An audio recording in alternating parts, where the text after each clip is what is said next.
translation of Sahih Bukhari, Book 46. Manumission of Slaves. Volume 3, Book 46, number 693, narrated Abu Hurairah, the Prophet said, "Whoever frees a Muslim slave, Allah will save all the parts of his body from the hellfire as he has freed the body parts of the slave." Said bin Marjana said that he narrated that hadith to Ali bin al-Husayn, and he freed his slave for whom Abdullah bin Ja'far had offered him 10,000 dirhams or 1,000 dinars. Number 694, narrated Abu Dar, "I asked the Prophet, what is the best deed?" He replied, "To believe in Allah and to fight for his cause." I then asked, "What is the best kind of manumission of slaves?" He replied, "The manumission of the most expensive slave and the most beloved by his master." I said, "If I cannot afford to do that?" He said, "Help the weak or do good for a person who cannot work for himself." I said, "If I cannot do that?" He said, "Refrain from harming others, for this will be regarded as a charitable deed for your own good."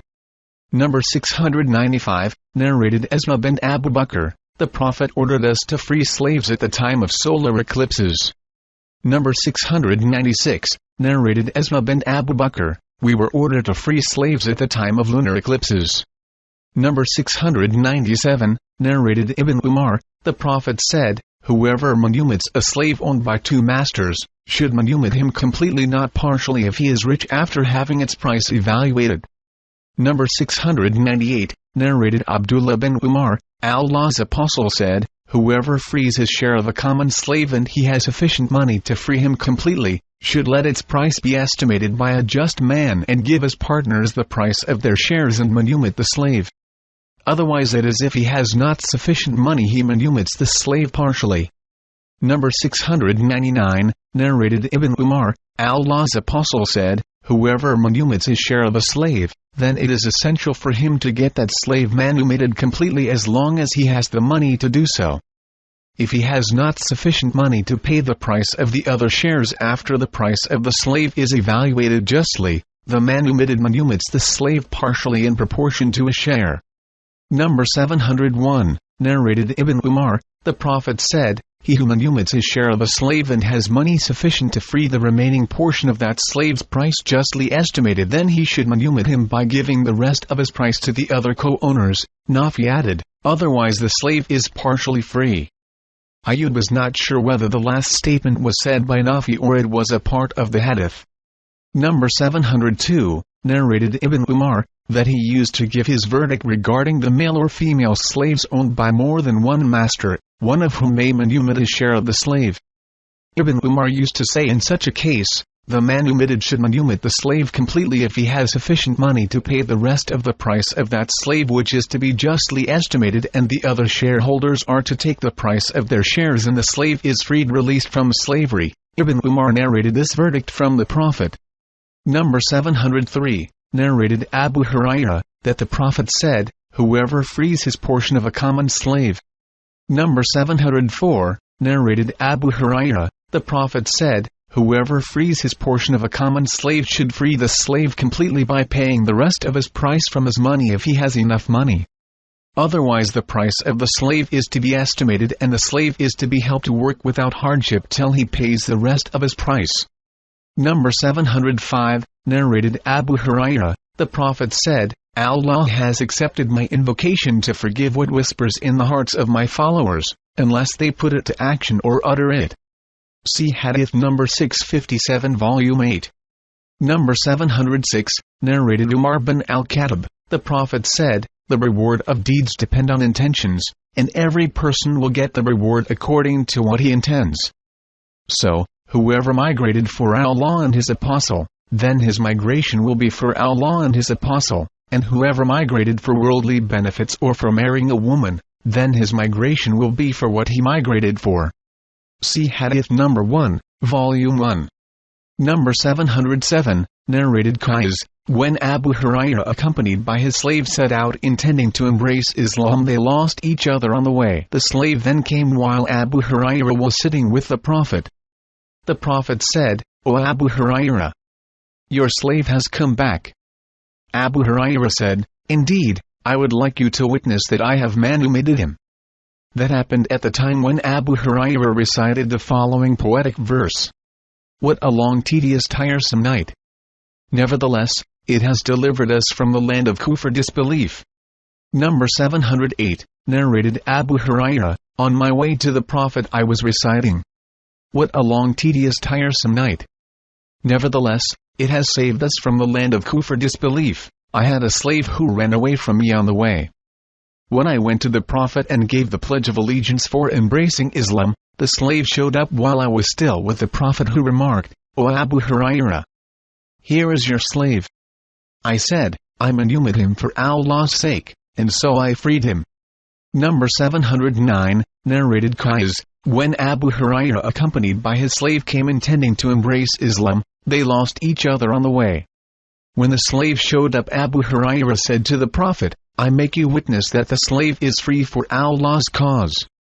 Number 710, narrated Aisha, Utbah bin Abi Waqqas authorized his brother Sa'd bin Abi Waqqas to take the son of the slave girl of Zam'a into his custody, telling him that the boy was his own illegal son.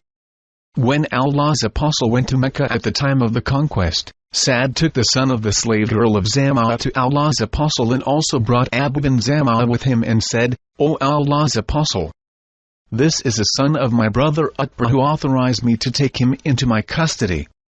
Abu bin Zam'a said, O Allah's apostle, he is my brother, the son of Zam'a slave girl, and he was born on his bed. Allah's apostle looked at the son of the slave girl of Zam'a and noticed much resemblance to Utbah. Allah's apostle said, it is for you, O Abu bin Zam'a, as he was born on the bed of your father. Allah's apostle then told Sa'ud bin Zam'a to observe veil in the presence of the boy, as he noticed the boy's resemblance to Utbah, and Sa'ud was the wife of the Prophet. Number 711, narrated Jabir bin Abdullah, a man amongst us declared that his slave would be freed after his death. The Prophet called for that slave and sold him. The slave died the same year. Number 712, narrated Ibn Umar, Allah's apostle forbade the selling or donating the wallah of a freed slave. Number 713, narrated Aisha, I bought Briar, but her masters put the condition that her wallah would be for them. I told the Prophet about it. He said to me, manumit her, as her wallah will be for the one who pays the price. So, I manumitted her. The Prophet called Briar and gave her the option of either staying with her husband or leaving him. She said, even if he gave me so much money, I would not stay with him, and so she preferred her freedom to her husband. Number 714, narrated Anas, some men of the Ansar asked for the permission of Allah's apostle and said, allow us to give up the ransom from our nephew Al-Abbas. The Prophet said to them, do not leave even a dirham of his ransom. Number 715, narrated Hisham, my father told me that Hakim bin Hizam manumitted 100 slaves in the pre-Islamic period of ignorance and slaughtered 100 camels and distributed them in charity. When he embraced Islam, he again slaughtered 100 camels and manumitted 100 slaves. Hakim said, I asked Allah's apostle, O Allah's apostle, what do you think about some good deeds I used to practice in the pre-Islamic period of ignorance, regarding them as deeds of righteousness? Allah's apostle said, you have embraced Islam along with all those good deeds you did. Number 716, narrated Marwan and Al-Mizwar bin Makrama, when the delegates of the tribe of Hawazin came to the Prophet and they requested him to return their properties and captives. The Prophet stood up and said to them, I have other people with me in this matter, as you see, and the most beloved statement to me is the true one. You may choose either the properties or the prisoners, as I have delayed their distribution. The Prophet had waited for them for more than 10 days since his arrival from Taif. So, when it became evident to them that the Prophet was not going to return them except one of the two, they said, we choose our prisoners. The Prophet got up amongst the people and glorified and praised Allah as he deserved, and said, then after, these brethren of yours have come to us with repentance, and I see it logical to return them the captives. So, whoever amongst you likes to do that as a favor, then he can do it, and whoever of you likes to stick to his share till we recompense him from the very first war booty which Allah will give us, then he can do so, that is, give up the present captives. The people unanimously said, we do that, return the captives willingly. The Prophet said, We do not know which of you has agreed to it and which have not, so go back and let your leaders forward us your decision." So all the people then went back and discussed the matter with their leaders, who returned and informed the Prophet that all the people had willingly given their consent to return the captives. This is what has reached us about the captives of Hawazin. Narrated on us that Abbas said to the Prophet, "I paid for my ransom and Aqil's ransom." Number 717, narrated Ibn On, "I wrote a letter to Nafi, and Nafi wrote in reply to my letter that the Prophet had suddenly attacked Bani Mustalik without warning while they were heedless and their cattle were being watered at the places of water. Their fighting men were killed and their women and children were taken as captives. The Prophet got Juwayriyah on that day." Nafi said that Ibn Umar had told him the above narration and that Ibn Umar was in that army. Number 718, narrated Ibn Muharriz, "I saw Abu Said and asked him about quotas interrupt us. Abu Said said, we went with Allah's Apostle in the Ghazwa of Barli al-Mustalik and we captured some of the Arabs as captives, and the long separation from our wives was pressing us hard and we wanted to practice quotas interrupt us. We asked Allah's Apostle whether it was permissible. He said, it is better for you not to do so.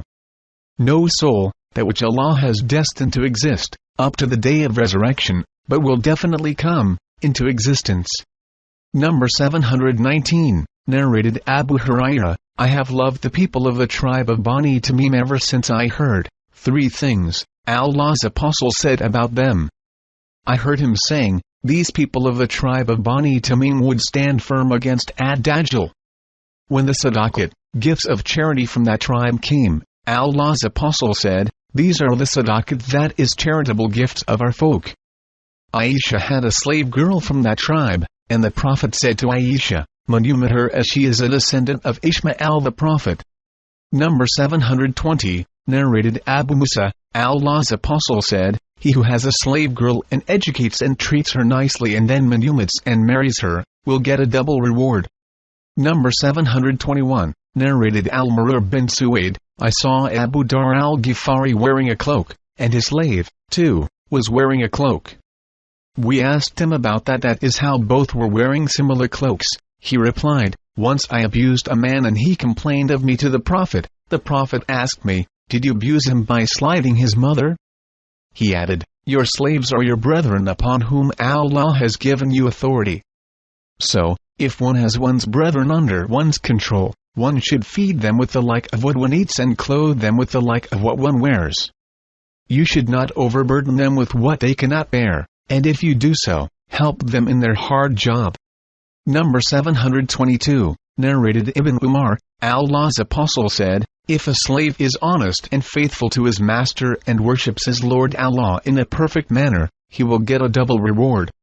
Number 723, narrated Abu Musa al-Ash'ari, the Prophet said, he who has a slave girl and teaches her good manners and improves her education and then manumits and marries her, will get a double reward. And any slave who observes Allah's right and his master's right will get a double reward. Number 724, narrated Abu Hurairah, Allah's Apostle said, a pious slave gets a double reward. Abu Hurairah added, by him in whose hands my soul is but for jihad, that is holy battles, Hajj, and my duty to serve my mother, I would have loved to die as a slave. Number 725, narrated Abu Hurairah, the Prophet said, goodness and comfort are for him who worships his Lord in a perfect manner and serves his master sincerely. Number 726, narrated Abdullah, the Prophet said, if a slave serves his Sayyid, that is master, sincerely and worships his Lord Allah perfectly, he will get a double reward. Number 727, narrated Abu Musa, the Prophet said, the Mamluk slave who worships his Lord in a perfect manner, and is dutiful, sincere and obedient to his Sayyid, master, will get a double reward. Number 728, narrated Abu Hurairah, the Prophet said, you should not say, feed your Lord Rabaka, help your Lord in performing ablution, or give water to your Lord, but should say, my master, for example, feed your master instead of Lord, etc. Sayyidi, or my guardian, Malai, and one should not say, my slave, Abdi, or my girl slave Amati, but should say, my lad, Fatai, my lass, Fatati, and my boy, Ghulami. Number 729, narrated Ibn Umar, the Prophet said, if one manumits his share of a common slave abd, and he has money sufficient to free the remaining portion of the price of the slave justly estimated, then he should free the slave completely by paying the rest of his price. Otherwise the slave is freed partly. Number 730, narrated Abdullah, Allah's Apostle said, every one of you is a guardian and is responsible for his charges. The ruler who has authority over people is a guardian and is responsible for them. A man is a guardian of his family and is responsible for them. A woman is a guardian of her husband's house and children and is responsible for them. A slave Abu is a guardian of his master's property and is responsible for it. So all of you are guardians and are responsible for your charges. Number 731, narrated Abu Hurairah and Zayd bin Khalid, the Prophet said, if a slave girl Amma commits illegal sexual intercourse, scourge her. If she does it again, scourge her again. If she repeats it, scourge her again. The narrator added that on the third or the fourth offense, the Prophet said, sell her even for a hair rope. Number 732, narrated Abu Hurairah, the Prophet said, when your servant brings your meals to you, then if he does not let him sit and share the meals, then he should at least give him a mouthful or 2 mouthfuls of that meal or 2 meals, as he has prepared it. Number 733, narrated Abdullah bin Umar, that he heard Allah's Apostle saying, every one of you is a guardian and is responsible for his charge. The ruler is a guardian and is responsible for his subjects. The man is a guardian in his family and responsible for his charges. A woman is a guardian of her husband's house and responsible for her charges. And the servant is a guardian of his master's property and is responsible for his charge. I definitely heard the above from the Prophet and think that the Prophet also said, a man is a guardian of his father's property and responsible for his charges. So every one of you is a guardian and responsible for his charges. Number 734, narrated Abu Hurairah, the Prophet said, if somebody fights or beats somebody then he should avoid the face. Number 735, narrated Urwa, that Aisha told him that Briar came to seek her help in her writing of emancipation for a certain sum and that time she had not paid anything of it. Aisha said to her, go back to your masters, and if they agree that I will pay the amount of your writing of emancipation and get your walla, I will do so. Briar informed her masters of that but they refused and said, if she that is Aisha is seeking Allah's reward, then she can do so, but your walla will be for us. Aisha mentioned that to Allah's Apostle who said to her, buy and manumit her, as the walla is for the liberator.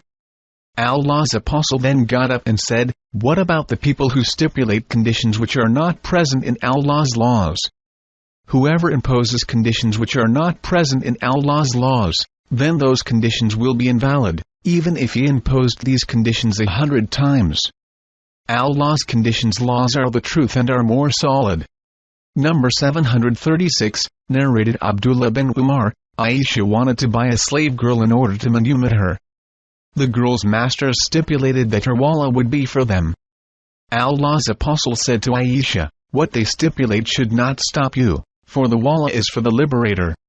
Number 737, narrated Aisha, Briar came to Aisha and said, I have made a contract of emancipation with my masters for 9 uqiyas of gold to be paid in yearly installments. Therefore, I seek your help. Aisha said, if your masters agree, I will pay them the sum at once and free you on condition that your walla will be for me. Briar went to her masters but they refused that offer. She came back and said, I presented to them the offer but they refused, unless the walla was for them. Allah's Apostle heard of that and asked me about it, and I told him about it. On that he said, buy and manumit her and stipulate that the walla should be for you, as walla is for the liberator. Aisha added, Allah's Apostle then got up amongst the people, glorified and praised Allah, and said, then after what about some people who impose conditions which are not present in Allah's laws? So, any condition which is not present in Allah's laws is invalid even if they were 100 conditions. Allah's ordinance is the truth, and Allah's condition is stronger and more solid. Why do some men from you say, oh so and so? manumit the slave, but the wallah will be for me? Verily, the wallah is for the liberator. Number 738, narrated Amr bin Abdurrahman, Buraira went to Aisha, the mother of the faithful believers, to seek her help in her emancipation. Aisha said to her, "If your masters agree, I will pay them your price in a lump sum and manumit you." Buraira mentioned that offer to her masters, but they refused to sell her unless the wallah was for them. Aisha told Allah's apostle about it. He said, "Buy and manumit her, as the wallah is for the liberator." Number 739, narrated Abdul Wahid bin Ayman, I went to Aisha and said, "I was the slave of Utbah bin Abu Layb. Utbah died and his sons became my masters, who sold me to Ibn Abu Amr, who manumitted me. The sons of Utbah stipulated that my wallah should be for them." Aisha said, "Buraira came to me and she was given the writing of emancipation by her masters, and she asked me to buy and manumit her. I agreed to it, but Buraira told me that her masters would not sell her unless her wallah was for them." Aisha said, "I am not in need of that." When the Prophet heard that, or he was told about it, he asked Aisha about it. Aisha mentioned what Buraira had told her. The Prophet said, "Buy and manumit her and let them stipulate whatever they like." So, Aisha bought and manumitted her, and her masters stipulated that her wallah should be for them. The Prophet said, "The wallah will be for the liberator even if they stipulated 100 conditions."